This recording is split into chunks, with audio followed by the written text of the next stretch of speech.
నమస్కారం, నేను Ravinder. Triple news కు స్వాగతం. వర్ధనపేట మున్సిపల్ మాజీ వైస్ చైర్మన్ కోమన్ల ఎలందర్ రెడ్డి తండ్రి కోమన్ల మల్లారెడ్డి మృతి పట్ల పలువురు నాయకులు సంతాపం వ్యక్తం చేశారు. ఎమ్మెల్యే కేఆర్ నాగరాజు ఆదేశాల మేరకు మృతుడి స్వగృహానికి వెళ్లి కుటుంబ సభ్యులను పరామర్శించి ధైర్యం చెప్పారు. వర్ధనపేట పట్టణంలోని 11వ డివిజన్కు చెందిన మాజీ municipal vice chairman Elandar Reddy తండ్రి కోమన్ల మల్లారెడ్డి మరణంతో ఆ కుటుంబంలో విషాద ఛాయలు అలుముకున్నాయి.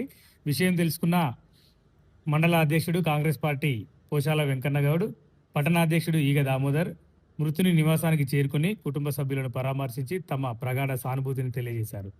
ఈ సందర్భంగా జిల్లా కోశాధికారి ఎండి అఫ్సర్, మాజీ కౌన్సిలర్లు సమ్మెట సుధీర్, మంచాల రామకృష్ణ, మాజీ కోఆప్షన్ సభ్యుడు ఎండి అన్వర్, పులి శ్రీనివాస్, సమ్మెట శ్రీనివాస్, కొండేటి సాంబయ్య, కొండేటి బాలకృష్ణ, కొండేటి సుధాకర్, హనుమిరెడ్డి రామచంద్రారెడ్డి, చందు రవి, ఐత సుధాకర్, బక్కతట్ల రాజు, నందిపాక భాస్కర్, చిదరాల ఎల్లగౌడు, ఎండి మక్సుద్, హన్మకొండ సుధాకర్, కొండేటి మహేందర్, ఎండి సోహెల్, విలాసారపు వెంకట్, గోధుమల విక్రమ్, ఐత యాగాంతం, తోడకూరి కార్తిక్, గౌరవ్తో పాటు కార్యకర్తలు, స్థానిక ప్రజలు పాల్గొని మృతునికి నివాళులర్పించారు. కుటుంబ సభ్యులకు మనోధైర్యం కల్పిస్తూ ఈ క్లిష్ట సమయంలో పార్టీ అండగా ఉంటుందని నాయకులు హామీ ఇచ్చారు. మృతుని ఆత్మకు శాంతి చేకూరాలని ప్రార్థిస్తూ తమ ప్రగాఢ సానుభూతిని తెలియజేశారు.